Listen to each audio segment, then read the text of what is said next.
say to myself as a brand new realtor?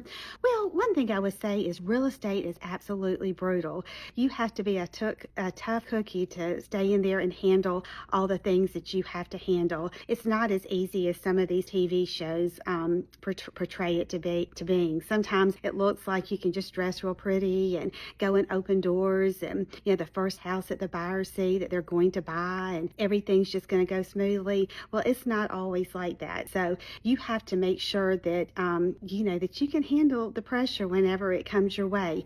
You also need to know that you've got to set boundaries with people. There are certain people out there that they really don't mind wasting your time. They don't mind calling you out to look at a house that they have no intention of buying. I've actually learned that there are some people that actually look at houses as a hobby. It's just something fun for them to do. So you need to make sure that you qualify your buyers. There are different ways to do that. You can do that sometimes by asking for a pre-approval letter or confirmation of funds letter. And now that the new NAR ruling has come into place where a buyer has to sign a buyer's agreement before looking at a houses, I think that'll actually assist in weeding through a lot of the looky-loos and the time wasters. So, value your time, because there's certain people out there that if you do not set those boundaries, they are going to wear you out, and then you're not going to have the energy to actually devote to the people who are serious about doing business with you, buying or selling a house. So that's just real important to set those boundaries. And don't spend your money until the deal closes. You never know what's going to happen.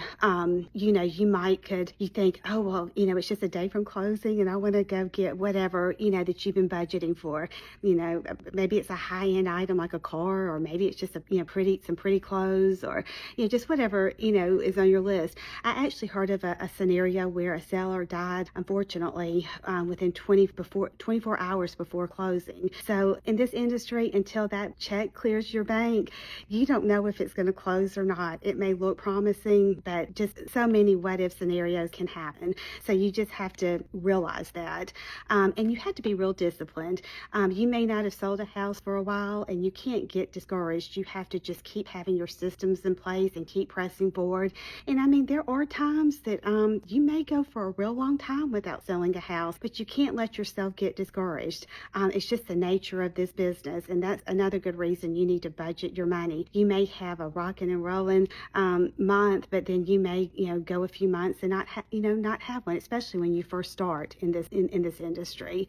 And you control your potential. It's not like a 9-to-5 scenario where you just show up to the job and you get paid to do whatever. Sometimes you can put in just hours upon hours of work and not get paid for it, and it may never even close, but you just can't get discouraged. So you have to just keep pressing forward, and you have to always be investing in yourself and learning. The real estate market has changed so much.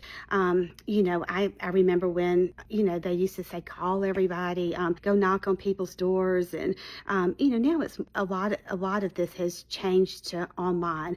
I think, in fact, there's certain people that they really don't like you knocking on their door, especially with all the scammers that go on in the area, or all throughout the world, and people posing to be something that they're not. A lot of people really do not like you to come to their home unannounced. So this door knocking on random people's doors is not cool with a lot of people, and there's a lot of neighborhoods that have no solicitation policies. So you do need to keep that in mind. And your negotiation skills are absolutely critical. If you are not able to negotiate deals, then for your client to get the best terms for them, you may not succeed in this business. Whenever you're representing the buyer, you need to be making sure that they get the best terms. If you're representing the seller, they need to get the best terms. And if you can't negotiate well, you need to try to improve that. A lot of that comes with experience and training. So, but that is something that you need to perfect. You'll also be judged, by what you look like, what you say, all of that. But just make sure that you present yourself in the best light possible always, and always keep things classy, and be a respectable person. And once you build your character and you maintain, doing the right thing regardless of the situation, that good reputation is going to, get around, and it's going to make you last. Whereas there may be some people who are more immature and they may throw fits, and that, their reputation is also going to get around.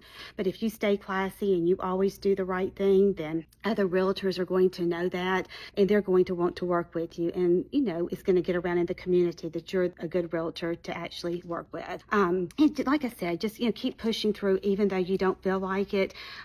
It is sometimes, this job is sometimes an emotional roller coaster. Sometimes it feels really, really good, when you closed a lot of things. But then, like I said, if it's been a while since you closed something, you can't let that get to you. You just have to keep on marketing yourself, getting out there and pressing forward to meet new buyers and new sellers. So these are just a few tips that I wish I had known whenever I first started real estate. And I've sold millions of dollars through properties throughout the years. And I just wanted to share a little bit of my, what I've learned, to anyone who's new to the market. And my name's Laura Sellers, and I work at Berkshire Hathaway Home Services Preferred Real Estate. And if you happen to be buying or selling property in the Auburn or Opelika, Alabama area, I would absolutely love to work with you. I've lived and worked in the area for years, and I love what I do. So follow me for all things real estate, and contact me if you need my services.